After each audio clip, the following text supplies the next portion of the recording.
right, well, thank you, Dave, and good afternoon. I should say first that I've known Dave Deptula since he was a major working with the Valley Ice. 1989, even before Saddam's invasion of Kuwait, conflict events that we're here to remember today. Dave and I have been good friends ever since. Been fellow devotees of air power. And I'm really I'm honored that he included me on the lineup. This rather distinguished group of speakers we've had this afternoon to share thoughts on what I think we would all agree is really the most epic American combat experience since Vietnam. Delighted also to share the podium with my longtime friend and colleague Chris. And having heard the preceding presentations this afternoon, sort of deduce that my mission challenge in my closing remarks is to try to reinforce the most important points which you heard from the other speakers who were actually there in the fight, both in the ALR and here in Washington.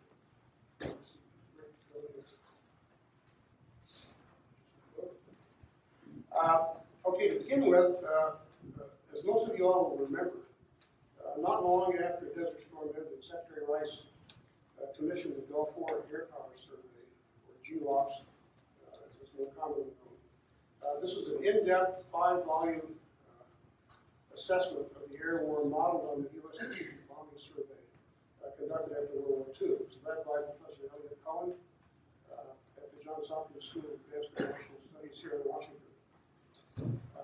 In the preface to their unclassified summary of the GWOPS effort, Elliott and his co-author Tom Keeney wrote that one important purpose of the exercise, and I'm quoting from them, is to provide an analytical and evidentiary point of departure for future studies of the air campaign.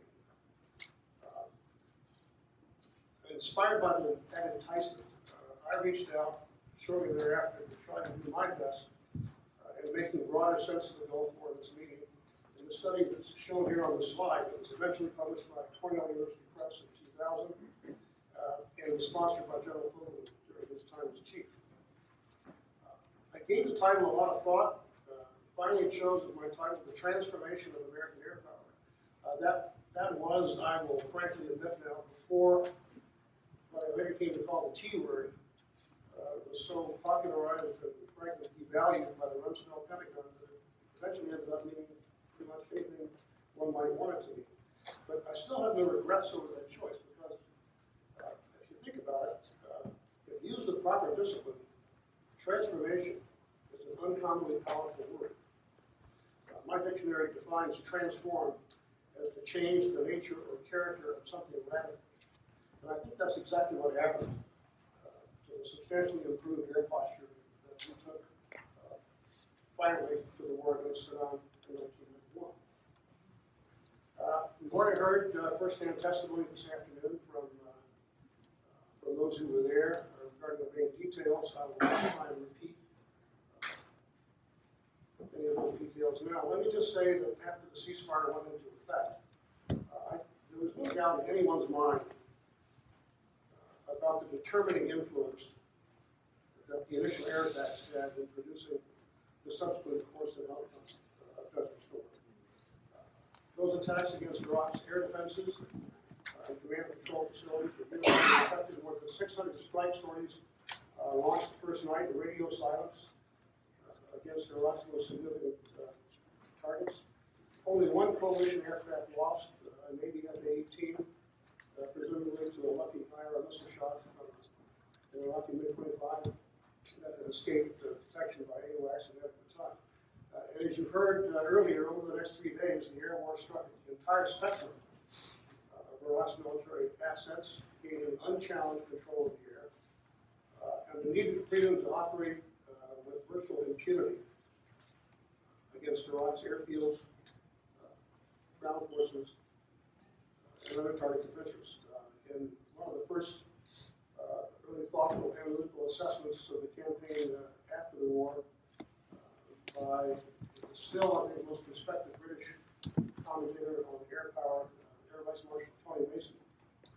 Tony described the air war as the apotheosis of 20th century air power. And I think that really hit the nail on the head. Most important point on the slide here, you heard a great deal about it from Dave earlier this afternoon. Has to do with the campaigns having sought and achieved desired combat effects as a major departure from the way we've done targeting up to that time. And just Dave gave some examples. I'll give you a couple more. There was, for example, no necessity to destroy every Iraqi SAM and radar. It was enough just to be so effective in the SAM suppression operation that Iraqi SAM operators were intimidated from turning on their radars and engaged in the coalition's aircraft because they knew that if they did, they would invite a harm shot down the throat with the certainty of sunrise. And by the same token, there was no necessity to take out every last Iraqi fighter. The coalition was so totally dominating in the air-to-air arena that the Iraqi Air Force soon lost any interest in turning a wheel. In fact, it was said after a while that the three most fearsome words to the Iraqi fighter pilot were cleared for takeoff.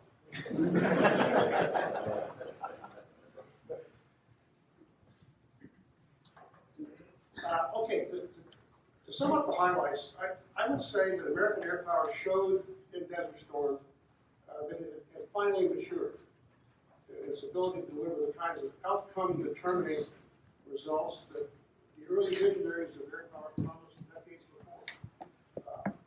As a result, as you heard, of our pursuit of advanced technology, more realistic training, and better strategy after Vietnam, air power by the time of the Gulf War had undergone a nonlinear growth in its capacity as a result of stealth and our ability to attack targets consistently with accuracy around the clock. And later, of course, with JDAM to do it through any weather as well. But by the time of Desert Storm, air power had finally gained what it needed to set the conditions for victory in high-intensity warfare. It also, ever more steadily, and I think Desert Storm was the first place where we saw this, it was repeated again in Iraqi freedom, to take over the classic role of ground forces in contributing the bulk of effort toward achieving joint force objectives. When now friendly ground forces were doing the fixing of enemy troops and air doing the killing, rather than the other way around, as it was really in all previous cases of joint air-land warfare. Just to give you two examples of this, during the Desert Shield buildup, CENTCOM, a little known factoid, but one I think very instructive, CENTCOM shipped nearly 220,000 rounds of tank ammunition to the theater, of which in the end, less than 2% was actually fired. And for its part, in contrast, the air component dropped 23,000 bombs on Iraq's ground forces, making for about 67% of the overall air effort in Desert Storm. Fast forwarding to 2003, the Army flew only 2 deep attack missions against Iraqi ground forces with fewer than 80 of its Apache helicopters, and fired only 414 of its ATACMS missiles in support of its land defense. The air component, for its part, during those same periods, flew more than 20,000 strike sorties with 51 bombers and 735 fighters against more than 15,000 target aim points directly associated with the land offensive, but also independently of ground action. I have a wonderful quote to testify to this from an interesting biography by Neat Fick, who was a Marine Lieutenant Platoon Commander during Iraqi freedom. He later wrote in his book, One Bullet Away, I'm quoting from Nate, for the next 100 miles, all the way to the gates of Baghdad, every palm grove hid Iraqi armor. Every field an artillery battery, and every alley an anti-aircraft gun or a surface-to-air missile launcher. But we never fired a shot. We saw the full effect of American air power. Every one of those fearsome weapons was a blackened hull.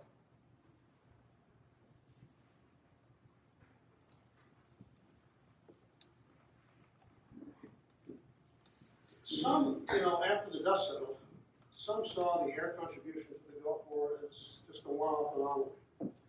It was, they said, it was the open desert environment, or it was the unusual vulnerability of Iraq's armed forces to precision attacks on the coast, or any other number of unique circumstances that somehow made the war an exception to the familiar rule that ultimately it takes head-to-head close combat with ground forces to defeat well-endowed enemy forces in high-intensity warfare. And to many folks, that seemed like a reasonable enough argument, when the world had never before seen anything like what air power did against the Iraqi army. But in the 12 years that followed, we had 4 more very dissimilar cases in which air power again prevailed, starting with those 2 air-dominated wars in the Balkans in 1995 and 1999, and then soon thereafter with Operation Enduring Freedom in 2001, and the major combat phase of Operation Iraqi Freedom in 2003. Now, in none of those cases since Desert Storm did air power swing the outcome all by itself, with the sole exception of Kosovo. But I think it's fair to say that it did provide the enabling contribution to produce the outcome that we got. And in doing so, I think by the time that dust had settled from Iraqi Freedom in April, it's the major combat phase of Iraqi Freedom in April 2003, air power had shown that it had finally come of age, at least with regard to those kinds of engagements. Now, for a time, it looked like air power had really finally emerged as having been an unqualified success story. It seemed to many, I think, certainly after its preeminent role in the Gulf, it had become the single first choice for JTF commanders. I think that impression was reinforced by the subsequent engagements I mentioned. Laura Thompson, here the Lexington Institute in Washington, observed right at the turn of the 21st century. But, and I'm quoting from Lauren, not only did it look like air power could win wars, but there was a new crop of policymakers ready to embrace it.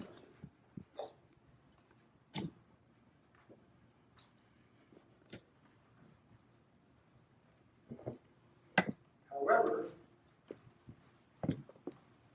unfortunately for that cheerful belief, the end of major combat in Iraq, I believe, heralded a new era of warfare for us, not just in one way, but in 2. Just as the Iraqi freedom experience confirmed our final mastery of high-intensity warfare, it also confronted us with a newly emergent wave of counterinsurgency that we had not seen since Vietnam. The second challenge became clear within days after the major combat phase ended, as our ground forces there would both prove themselves to be both untrained and unresourced to meet the needs of post-campaign stabilization. Same thing happened in Afghanistan after we took our eye off the ball there and opened up the power vacuum to the Taliban to move in and try and regain control of the country. As you heard before this afternoon, up until that time, the main focus of the defense debate here in Washington was air power versus boots on the ground.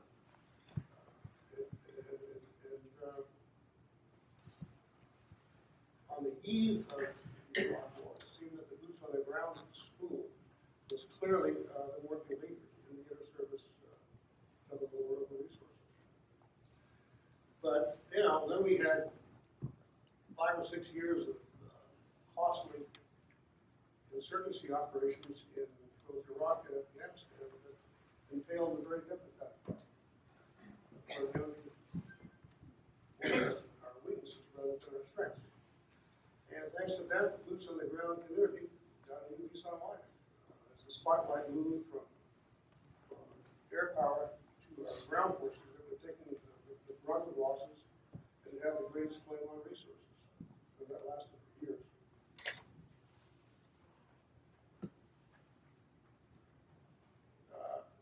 The current, I would call it oxymoronic Operation Inherent Resolve, has been mentioned earlier today. I can't resist against the backdrop of or some thoughts on that. It's been underway already for more than a year and a half, with still no end in sight that I can see. And yet, the cost already of more than $5 billion in sunk cost, to say nothing of the cost and loss of service life for our jets that have flown so many sorties for so little gain. Speaking again for my own part, I found it disheartening to see just how far we seem to have regressed. I really think regressed is the right word. In the 25 years since the first President Bush acted Desert Storm said that we finally kicked the Vietnam cycle. I watched Vietnam as a graduate student. I went back to Vietnam again today. The body count and with meaningless input statistics like stories flown, bombs dropped, targets attacked. In the absence of any more meaningful metrics of performance which show any progress we're making. And I'm reminded also of how we seem to have forgotten the Clausewitz. John Warden earlier this afternoon said that Clausewitz is dead and should be forgotten. But I think on this one count, he's still eminently relevant. The injunction about the importance of fighting the war that we're in, rather than what we think we're in, or would rather be in. And in that regard, it comes as no surprise to me that an Army-dominated CENTCOM for 10 years has become so habituated to counterinsurgencies and daily diet of warfare that they would naturally swing into the latest fight as though it were just a continuation of the Cold War in Iraq. When and clearly having caused the absolutely draconian rules of engagement that I can't prove this, but I think the ROE is 0 civilian casualties. But you heard from Dave earlier this afternoon, ISIS is not an insurgency. It is a nascent, it's an emerging nation state. It has territory, a coherent leadership, infrastructure, an economy, a central nervous system, and the beginnings of a capable conventional army. And in that regard, again, my personal opinion, it should be engaged by air power as such, and not in the way we've been doing it for the last 18 months. Again, with the military side. Now, before I offer you my final thoughts on Desert Storm and Neil the Chris, I think it's worth asking about the extent to which our current fight against ISIS may be the latest example of how our very ability to avoid causing non-combatant casualties almost, not always, but almost routinely, has by now made air power almost a victim of its own success. Most like most of us here, whose images of air power were steeped in Vietnam.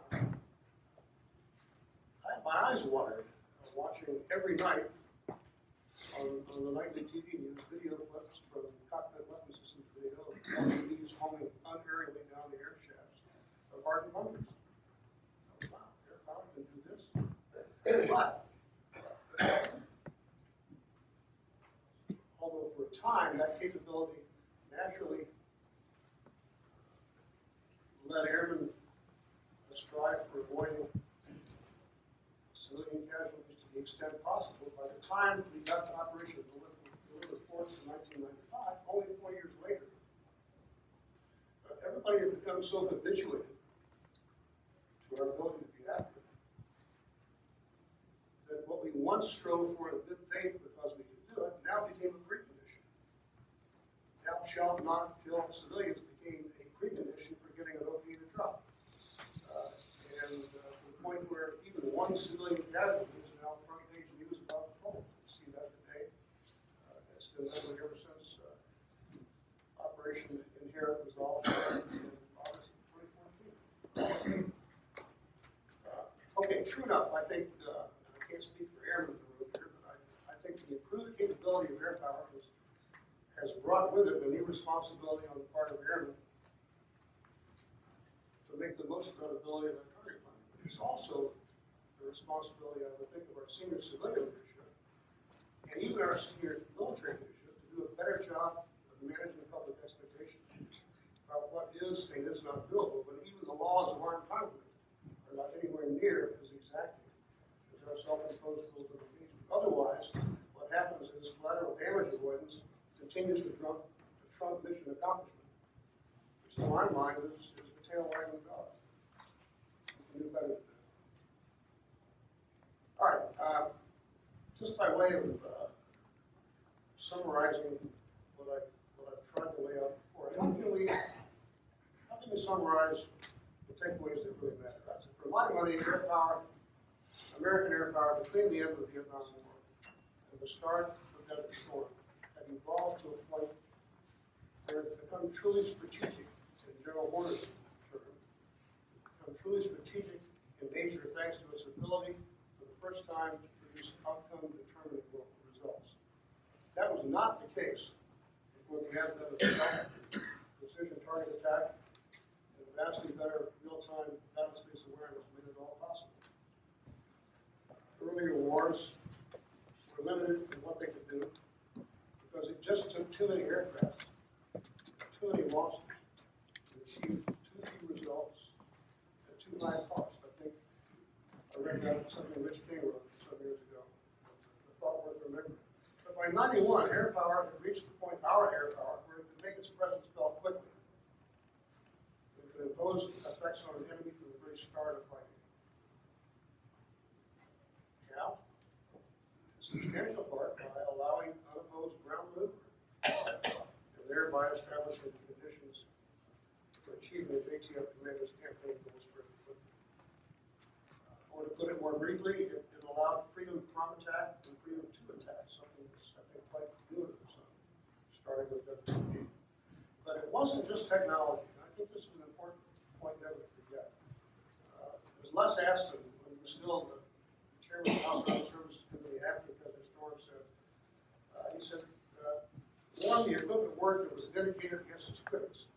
But also, he said, two, we know how to orchestrate it and use it in a way that makes the sum bigger than all of the parts. And I think the second point is really more important even than the first one. I would say if the Gulf War success made for any revolution in warfare, then it was in the effective exploitation of all the inputs we heard about this afternoon. Not just the hardware, but all the non-quantifiable intangibles like training, tactics, leadership, concepts of operations, and boldness of execution, in addition to all the magic, technology magic, for the user to fix them.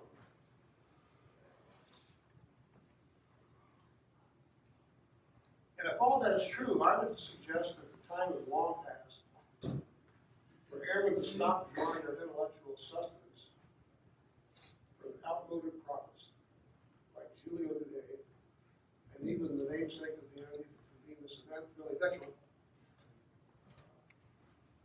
who advocated for air power at a time when it was still embryonic and unable to do the things they could do today. I would say if we need a new prophet today, I would nominate General Horner for what he demonstrated that he could do in 1991. What was unique about air power in Desert Storm, even though technology can increase the ability of all force elements to increase the effects of mass without having them, armies do that as well. But air power, I think, is pulled well ahead of other force elements in its relative ability to do that, thanks not only to the advantages of stealth, precision, ISR, and all the rest, but the classic virtue for speed, range, and flexibility. I would say that if there's a single legacy of air power that we should take away from Desert Storm, it was that.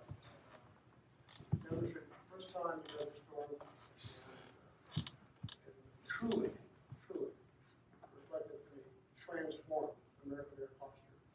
And with that, let me yield my place here to Chris to finish the story. There's a lot more to say. What time? 15 minutes. 10 minutes. I'll be brief. I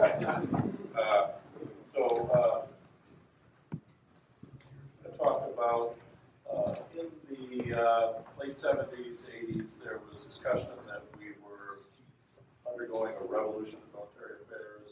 I think that later became translated into transformation. I'd like to take a look at the revolution of military affairs and how did we do in Desert Storm. If you were an Iraqi, you encountered a revolution. This is a picture of the Highway of Death, 1991. This stretched on for miles. The United States demonstrated with its military instrument a very powerful deterrent to other powers. We had, destroyed the Iraqi army and achieved our objectives. So, looking back, was it a revolution? So the Soviets who came up with the term, they called it a reconnaissance strike complex. They said, we saw a revolution. The Gulf War Air Power Survey, which Dr. Rice sponsored, said, well, there were parts of it, but it really hadn't come together. And I'll talk to you, I agree with the Gulf War Air Power Survey. But to do that, there were basically four elements. You needed good ISR. With that information, with agile command and control, you could then vector your forces to strike with precision, and stealth gave you survivability. So what I'd like to talk about is, and this will be an echo, I think, of much you've heard already today, but give you a little analytic perspective on both stealth and precision. I'd like to open up the discussion, possibly later, on, I have my own views on how we're doing on ISR and agile command and control, but we have a lot of great experts in the room on that topic. So, PGMs. So in Vietnam, we demonstrated in the Dragon's Jaw Bridge that a single aircraft with a PGM was equal to 40 non-PGM sorties. So the RAND Corporation, in analyzing that war, said, this really changes things. We showed up in the Gulf War with less than 3% of the force capable of delivering an LGB. So we had seen the revolution and we missed it. And the reasons were complex.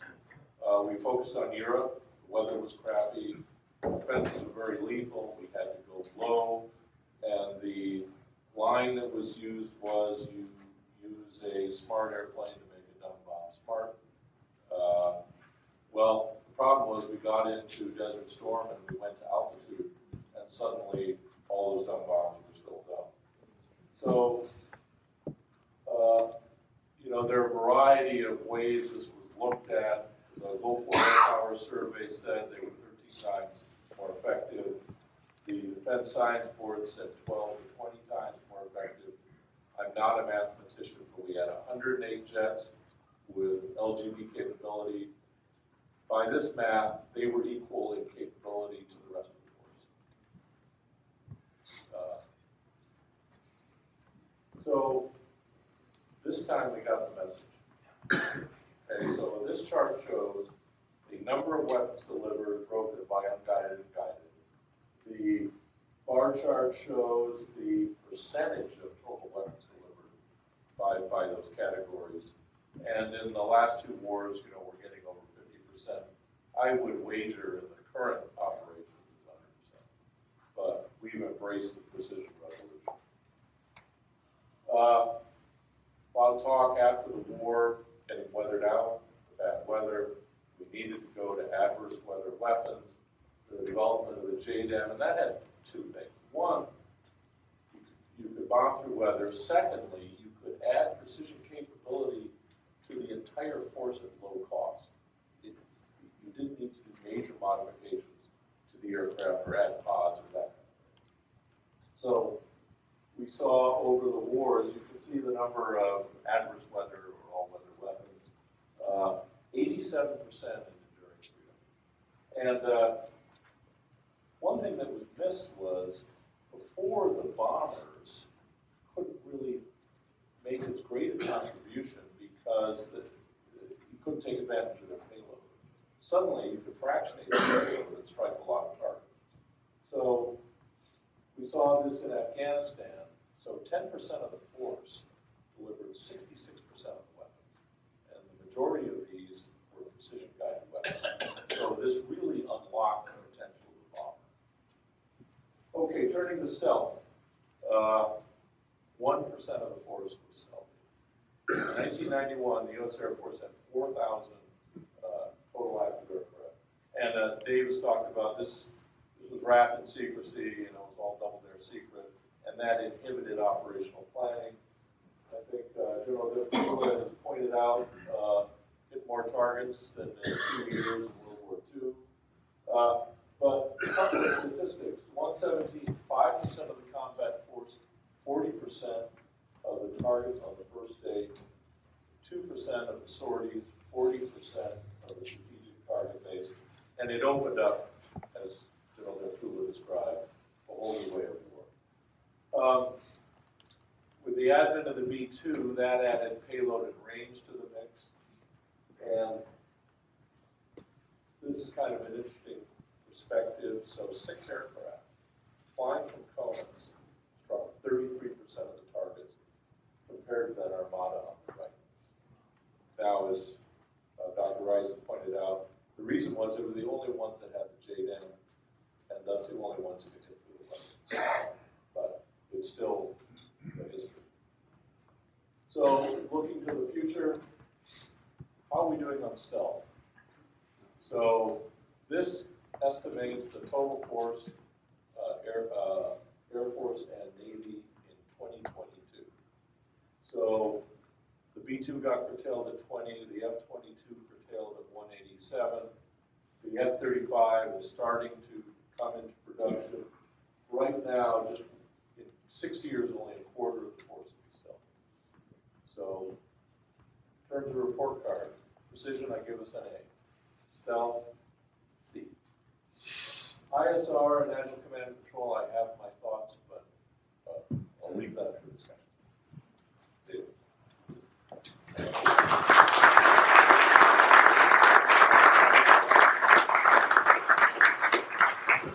Well, thanks very much, gentlemen. Unfortunately, due to time constraints, we're going to ask the crowd to grab both Dr. Lambert and Dr. Valley after this. But thank you for your insightful presentations, and we have a copy